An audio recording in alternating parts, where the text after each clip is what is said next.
విజయనగరం జిల్లాలో ఒకే గ్రామంలో 50 మందికి పెన్షన్ కోత వైఎస్ఆర్సీపీకి ఓటు వేశారనే కారణంతో వంగర మండలం శివం గ్రామంలో దివ్యాంగులు అవ్వతాతలు వితంతువులపై కక్ష కట్టి పెన్షన్ తీసివేయించిన తెలుగుదేశం పార్టీ నేత కనీసం విచారణ కూడా జరపని అధికారులు నోటీసులు చూసి సచివాలయం దగ్గరికి వెళ్లిన బాధితులు మళ్లీ వస్తామని చెప్పి అక్కడి నుంచి జరగకున్న సిబ్బంది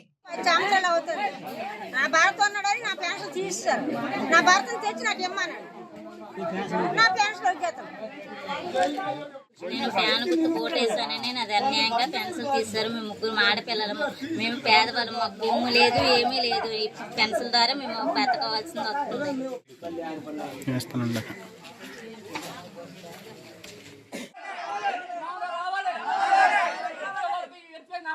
చూపిస్తాము.